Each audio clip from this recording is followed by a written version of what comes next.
नमस्कार। परख के आज के इस अंक में मैं आपसे एक किताब की चर्चा करूंगा और जिस किताब की हम आज बातचीत करेंगे वह प्रदीप श्रीवास्तव के द्वारा लिखी गई है और किताब का टाइटल है रामविलास पासवान, संकल्प, साहस और संघर्ष। यह किताब पिछले वर्ष प्रकाशित हुई थी। पेंगुइन ने इसे प्रकाशित किया है और इस किताब में जो रामविलास पासवान हैं उनके जीवन के तमाम पहलुओं को सामने रखा गया है। एक तरीके से यह उनकी जीवनी है और उसमें कुछ अंश सम्मिलित नहीं है, क्योंकि जब किताब का काम पूरा हो गया या प्रकाशन के लिए चला गया तो उसके बाद रामविलास पासवान जी का देहांत हुआ, तो उनकी मृत्यु की जो पूरी घटना है वह इसमें सम्मिलित नहीं है। लेकिन जो यह किताब है वह हमें रामविलास पासवान के जीवन के तमाम पहलुओं के बारे में जानकारी देती है। प्रदीप श्रीवास्तव एक वरिष्ठ पत्रकार हैं और उन्होंने रामविलास पासवान, उनके परिवार के अन्य सदस्यों यानी कि उनकी पत्नी और उनके पुत्र का एक विस्तार से साक्षात्कार लिया है। जो कई अखबार हो सकते हैं उनके समय के, उनकी पड़ताल की है। जो दूसरे तरीके के पार्टी के डॉक्यूमेंट्स हो सकते हैं उनका सहारा लिया है। कई वरिष्ठ कार्यकर्ताओं का साक्षात्कार लिया है और इन सभी चीज़ों के आधार पर, जिसमें से अधिकांश स्रोत जो हैं वो प्राइमरी सोर्स की कैटेगरी में आएंगे, उसके आधार पर उन्होंने इस पुस्तक की रचना की है। यह पुस्तक 16 अध्याय में बटी है और पासवान के जीवन के तमाम पहलुओं को, उनके शुरुआती जीवन से लेके उनके राजनीति जीवन की शुरुआत कैसे हुई, 75 के आपातकाल के समय उन्होंने किस तरह की राजनीतिक गतिविधियां की, किस तरीके से वो अपने पहले चुनाव में सम्मिलित हुए और बाद के दौर में जब उन्होंने दलित सेना का गठन किया तो उसकी उन्होंने गतिविधियाँ कैसे चलाई, ऐसे तमाम पहलुओं की जानकारी यह किताब प्रस्तुत करती है। और अगर हम रामविलास पासवान के बारे में बात करें तो वो एक ऐसे नेता हैं जिन्होंने अपने एक लंबे राजनीतिक जीवन में, जो तकरीबन 4 दशकों से भी ज़्यादा समय तक फैला हुआ था, उसमें उन्होंने समाज के वंचित तबकों के लिए बहुत सारा काम किया और देश की राजनीति में वो सर्वोच्च स्तर तक पहुँचे, एक गांव से अपनी यात्रा शुरू करके। उनका जन्म शहर बन्नी नामक गांव में हुआ था जो खगड़िया ज़िला में पड़ता है और यहाँ 1946 में उनका जन्म हुआ और उन्होंने अपनी प्राथमिक शिक्षा हासिल की इसी स्थान से। बाद में उन्होंने पटना से भी एक डिग्री ली, लॉ की डिग्री उन्होंने हासिल की थी खगड़िया में स्थित विश्वविद्यालय से ही। और इन सब चीज़ों के बाद वो डीएसपी के पद पर उनका चयन भी हुआ। रामविलास पासवान ने इस चयन के बाद एक क्रांतिकारी निर्णय लिया और उन्हें यह लगा कि उन्हें राजनीति में जाना चाहिए और उन्हें यह महसूस हुआ कि वो राजनीति में जाकर डीएसपी से ज़्यादा बड़ा काम कर पाएंगे, लोगों के जीवन पे ज़्यादा सकारात्मक प्रभाव डाल पाएंगे और समाज बदलाव के लिए काफ़ी कुछ कर पाएंगे। तो वो राजनीति में सम्मिलित हुए। प्रदीप श्रीवास्तव बहुत ही रोचक तरीके से इस दौर का वर्णन करते हैं।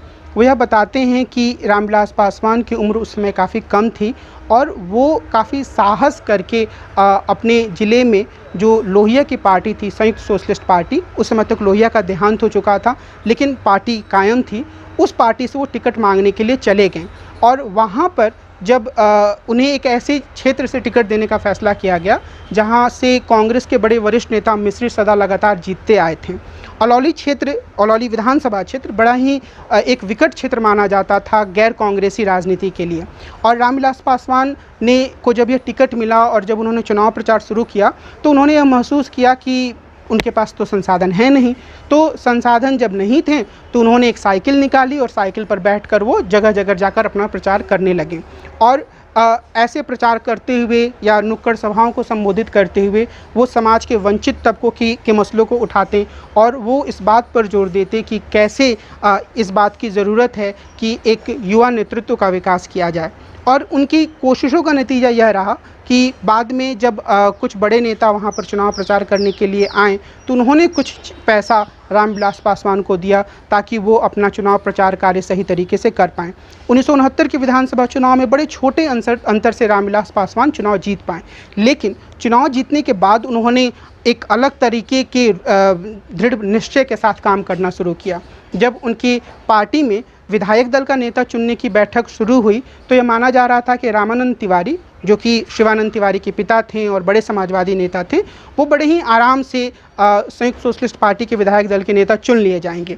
लेकिन रामविलास पासवान ने एक मुद्दा उठाया और उन्होंने यह कहा कि चूँकि उनकी पार्टी यह दावा करती है कि वो समाज के वंचित तबकों, गरीब तबकों का प्रतिनिधित्व करती है, दलितों के हित की बात करती है, तो उसकी कोशिश भी यह होनी चाहिए कि कोई पिछड़ा या कोई दलित पार्टी के विधायक दल का नेता बने। अब चूँकि रामानंद तिवारी बहुत बड़े नेता थे, तो उनके सामने उम्मीदवार कौन हो, तो तत्काल ही कुछ लोगों ने रामविलास पासवान का नाम सुझाया। रामविलास पासवान चुनाव में खड़े हो गए और उन्होंने यह कहा कि उन्हें लगता है कि अगर वो इससे पीछे हटेंगे तो कुछ वरिष्ठ साथियों की अवमानना होगी। निश्चित तौर पर रामानंद तिवारी चुनाव जीत गए, रामविलास पासवान चुनाव हार गए, लेकिन रामविलास पासवान ने अपनी एक धमक, अपनी एक उपस्थिति दर्ज कराई संयुक्त सोशलिस्ट पार्टी के विधायक दल के चुनाव में ही। बाद में विधायक के रूप में वो लगातार सक्रिय रहे और वो अपनी ही पार्टी के कार्यक्रमों को रेडिकल तरीके से लागू करते रहें। उनकी पार्टी का कार्यक्रम यह भी था कि जो ज़मीन बहुत ज़्यादा है लोगों के पास, कुछ बड़े किसानों के पास, उस पर कब्जा जमाकर और भूमिहीन लोगों को वितरित करने का एक कार्यक्रम चलाया जाए। रामविलास पासवान अपनी ही पार्टी के एक नेता कामेश्वर सिंह की ज़मीन पर कब्जा जमाने चले गए और अपने साथियों के साथ जब वहाँ गए तो उन पर जानलेवा हमला भी हुआ, लेकिन उन्होंने यहाँ भी अपनी पार्टी के कार्यक्रम को लागू करने की कोशिश की। मैं कहना यह चाह रहा हूँ कि अपने शुरुआती राजनीति के दौर में, उस दौर में जब उनके कई समकालीन नेता जो बाद में उनके समकालीन बन गए और कुछ लोगों राजनीति में उनसे आगे भी चले गए, मिसाल के तौर पर लालू प्रसाद यादव, नीतीश कुमार, जब ये लोग राजनीति में आए भी नहीं थे, उस समय रामविलास पासवान बहुत ज़ोर शोर से कुछ ज़मीनी मुद्दों को उठा रहे थे और उन पर संघर्ष कर रहे थे। इस दौर में रामविलास पासवान कई मुद्दों को उठाकर जेल भी गए, जेल की यात्राएं भी उन्होंने की। 1972 का चुनाव हालांकि वो हार गए, लेकिन अपनी पार्टी में उनकी एक सम्मानजनक स्थिति बन चुकी थी और वो संघर्ष करते रहे। 75 में उन्हें भी जेल की यात्रा करनी पड़ी। जब 77 में चुनाव हुआ तो वो लोकसभा का चुनाव जीते और प्रचंड बहुमत से जीते, और उसके बाद 80 के चुनाव में भले ही जनता पार्टी हार गई, लेकिन पासवान चुनाव जीतने में सफल रहे। 1984 के चुनाव में उन्हें हार का सामना करना पड़ा, लेकिन 1989 आते आते तक जो एक पूरा जनता दल बनने की जो पूरी प्रक्रिया थी, उसमें उन्होंने बड़ी महत्वपूर्ण भूमिका निभाई। और इसी दशक में, 80 के दशक में ही उनके व्यक्तिगत जीवन में भी कुछ उथल पुथल हुआ। उनकी जो पहली पत्नी थी, जिनसे 60 के दशक के आखिरी वर्षों में उनका विवाह हुआ था, उनसे उनके संबंध बहुत अच्छे नहीं थे और बाद में 1982-83 के आसपास उन्होंने दूसरी शादी की रीना पासवान से। और यहाँ यह भी मैं इस चीज़ को आपको बताना चाहूँगा, क्योंकि सोशल मीडिया पर इसको लेकर बहुत तरह की अफवाहें चलती हैं, जिसमें हमेशा ही यह कहा जाता है कि रीना पासवान रीना शर्मा हैं और वो एक ब्राह्मण जाति की हैं, और इसको लेकर रामविलास पासवान या चिराग पासवान पर कटाक्ष भी किए जाते हैं। हालांकि मुझे लगता है कि बहुत ही बेतुकी और व्यर्थ सी बात है, लेकिन प्रदीप श्रीवास्तव इस किताब में इस बात को साफ तौर पर सामने लाते हैं कि रीना पासवान के पिताजी एक दलित अधिकारी थे और वो उसी कार्यालय में थे जहाँ पर रामविलास पासवान सांसद के तौर पर आते जाते थे, और वहीं से उनका रीना जी से परिचय हुआ और फिर उनका विवाह हुआ। तो ये एक जो बहुत ही भ्रामक सी चीज़ चलती है कि उनकी दूसरी पत्नी ब्राह्मण थी, वो कम से कम तथ्यात्मक रूप से गलत है, ये मैं यहाँ संकेत करना चाह रहा हूँ। प्रदीप श्रीवास्तव ने बड़े अच्छे से दिखाया है कि पारिवारिक स्तर पर किस तरह रामविलास पासवान अपने माता पिता का ख्याल रखते थे, अपने भाइयों की ज़िंदगी बहुत अच्छे तरीके से आगे बढ़े इसकी बात सोचते थे। तो ये एक परिवर्तन उनकी निजी ज़िंदगी में भी 80 के दशक में हुआ। 1990 में जब मंडल कमीशन की सिफारिशों को लागू किया गया, तो उस समय रामविलास पासवान ने ज़ोर शोर से इन सिफारिशों को लागू करने का समर्थन किया और उन्होंने बाकायदे यह भी कहा कि अगर उच्च जाति के जो छात्र हैं, अगर वो विरोध प्रदर्शन करते हैं तो पिछड़ी जातियों के छात्रों को भी गुलबंद होना चाहिए और उन्हें आरक्षण के समर्थन में अपनी बातों को रखना चाहिए। और एक तरीके से इस दौर में मीडिया के द्वारा जो कुछ विलेन जैसे नेता बना दिए गए थे, जिसमें लालू प्रसाद यादव थे, वीपी सिंह तो खैर थे ही, नीतीश कुमार थे, तो उन सबसे बड़े एक विलेन के रूप में रामविलास पासवान को भी प्रस्तुत किया गया। 1991 से 95 के बीच में रामविलास या 96 के बीच में रामविलास पासवान विपक्ष की राजनीति करते रहे। 96 में संयुक्त मोर्चा की सरकार बनती है, जिसमें एच.डी. देवेगौड़ा प्रधानमंत्री बनते हैं। देवेगौड़ा राज्यसभा के सदस्य थे, इसलिए लोकसभा का नेता बनने का सौभाग्य रामविलास पासवान को मिला। यह उनके राजनीतिक जीवन की एक बहुत ही अच्छी या उच्चतम स्थिति मानी जा सकती है, जहाँ पर वो लोकसभा के नेता थे। बाद के दौर में जनता दल का विभाजन हुआ, जनता दल के विभाजन के बाद ये शरद यादव के साथ रहे। शरद यादव की पार्टी जब अटल बिहारी वाजपेयी की सरकार में सम्मिलित हो गई तो रामविलास पासवान वाजपेयी की सरकार में भी मंत्री बने। लेकिन 2000 में उन्होंने अपनी एक पार्टी गठित की और इस पार्टी का नाम लोक जनशक्ति पार्टी रखा। और उसके बाद 2002 के समय में जब गुजरात के दंगे हुए तो उन्होंने अपनी पार्टी को एनडीए से अलग कर लिया। हालांकि कुछ लोग ये मानते हैं कि शायद उत्तर प्रदेश में मायावती के एनडीए में शामिल हो जाने के कारण उन्होंने यह निर्णय लिया, और खुद मायावती ने भी यह दावा किया था।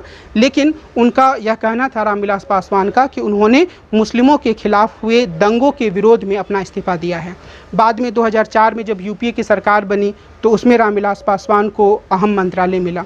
यहाँ मैं इस बात का उल्लेख करना चाहता हूँ कि जो संयुक्त मोर्चा की सरकार थी उसके समय से लेकर मौजूदा बाद के समय में वाजपेयी सरकार में और फिर मनमोहन सिंह सरकार में भी रामविलास पासवान ने एक मंत्री के रूप में शानदार काम किया, और इस शानदार काम के कारण उनकी छवि काफ़ी अच्छी बन गई। 2005 के विधानसभा चुनावों में मार्च में जो बिहार में हुए थे, उनकी पार्टी को अच्छी सफलता मिली। एनडीए ने यह कहा कि आप आकर मुख्यमंत्री बन जाइए, लेकिन रामविलास पासवान मुख्यमंत्री नहीं बने। उन्होंने यह कहा कि वो किसी मुस्लिम को मुख्यमंत्री बनाना चाहते हैं। तो यह भी उनके राजनीतिक जीवन का एक महत्वपूर्ण क्षण था जहां वो बिहार के मुख्यमंत्री बन सकते थे। 8-9 के दौर में उनकी राजनीति को फिर से एक झटका लगता है, और उसके बाद 2014 में वो एक नाटकीय निर्णय लेते हैं जिसमें कि वो यह फैसला करते हैं कि वो नरेंद्र मोदी का समर्थन करेंगे, और वो खुद एनडीए में शामिल हो गए। इसके बाद के दौर की राजनीति जो है वो काफ़ी हद तक रामविलास पासवान की राजनीतिक रूप से कम सक्रिय होने की ही कहानी है। लेकिन इनके जीवन का एक महत्वपूर्ण हिस्सा दलित सेना का गठन करना भी है।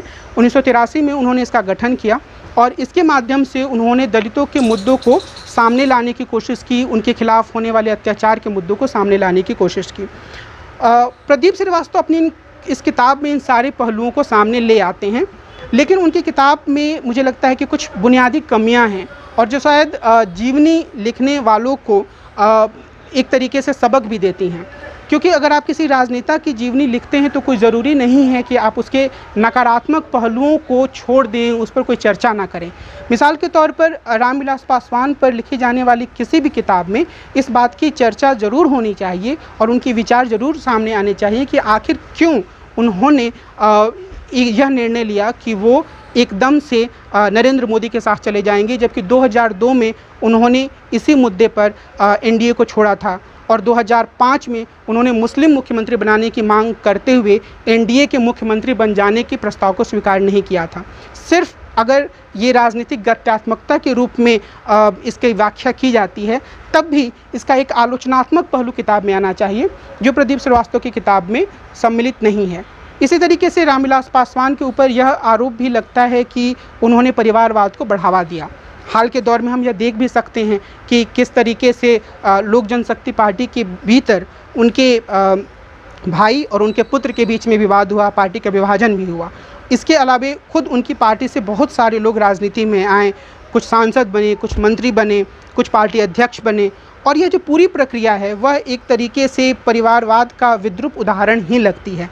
ऐसा नहीं लगता है कि रामविलास पासवान ने यह कोशिश की कि दलितों में से बिहार में कोई मजबूत नेता उभरे जो कि उनकी जाति का ना हो या उनकी जाति का हो तो उनके परिवार का ना हो। इसके बजाय उन्होंने अपने परिवार के लोगों को ही बढ़ावा दिया। अब यह कहा जा सकता है कि हिंदुस्तान के तमाम दलों के भीतर यह कमियां हैं, लेकिन इस बात का जिक्र किए बगैर अगर हम पासवान की राजनीतिक जीवन की बात करते हैं तो यह सही नहीं होगा, यह पाठकों को एक सही विश्लेषण नहीं प्रस्तुत करा पाएगा। प्रदीप श्रीवास्तव की किताब में कुछ तथ्यात्मक भूलें भी हैं। मैं एक मिसाल दूंगा, जैसे वो ये कहते हैं कि 1975 में राष्ट्रपति वीवी गिरी थे, जबकि फ़खरुद्दीन अली अहमद राष्ट्रपति थे। तो ऐसी कुछ और कमियां हैं जिन पर लेखक को ज़्यादा सावधान होने की ज़रूरत थी। यह भी हो सकता था कि वो नीतीश कुमार, लालू प्रसाद यादव और रामविलास पासवान की राजनीति को आमने सामने रखते हुए एक तुलनात्मक अध्याय प्रस्तुत करते। लेकिन इन सीमाओं के बावजूद मैं यह कहूँगा कि अगर आपकी रुचि रामविलास पासवान के जीवन को समझने में है, अगर आपकी रुचि बिहार की राजनीति को समझने में है, अगर आपकी रुचि इस बात को समझने में है कि 70 के दशक में, 80 के दशक में, 90 के दशक में और उसके बाद 21वीं सदी के पहले दूसरे दशक में राजनीति किन किन मोड़ों से होकर गुजरी, तो यह किताब एक महत्वपूर्ण स्रोत साबित हो सकती है। मैं यह नहीं कहूँगा कि आप पूरी तरीके से इस किताब को सही मान लीजिए, पर ये एक वर्ज़न, एक संस्करण, एक व्याख्या ज़रूर उपलब्ध कराती है। और मुझे यह लगता है कि जब हम रामविलास पासवान, लालू प्रसाद यादव, नीतीश कुमार, मायावती, इन जैसे नेताओं के बारे में ज़्यादा पढ़ते हैं तो हमें यह जानकारी भी मिलती है कि किस तरीके से जिसे बाद में एक खामोश क्रांति कहा गया, वो खामोश क्रांति ना होकर राजनीतिक कार्यकर्ताओं के लगातार जद्दोजहद का परिणाम थी।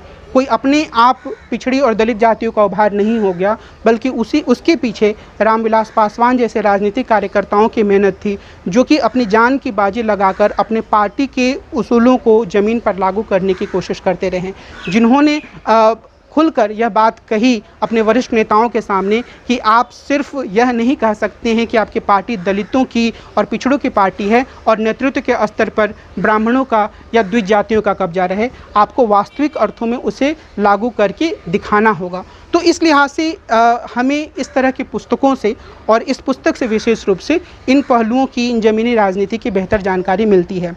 लेकिन मैं यह ज़रूर कहूँगा कि अगर आप में से कोई व्यक्ति ऐसे किसी राजनेता की जीवनी लिखना चाह रहा है तो उसे थोड़ा सा खुद को निर्मम बनाना होगा, खुद को ऑब्जेक्टिव बनाना होगा और उनकी कमियों को, उनकी सीमाओं को भी खुले रूप में सामने लाना होगा। रिसोर्सेज के स्तर पर मुझे लगता है कि शायद अखबार पत्रिकाओं को और ज़्यादा गहराई से प्रदीप श्रीवास्तव देख सकते थे। तो यह भी हमें सबक मिलता है कि जब हम किसी समकालीन व्यक्ति पर रिसर्च कर रहे हैं तो हम उनसे जुड़े विभिन्न जो व्यक्तित्व हैं, विभिन्न जो स्रोत हैं, उनकी और गहराई से पड़ताल करें।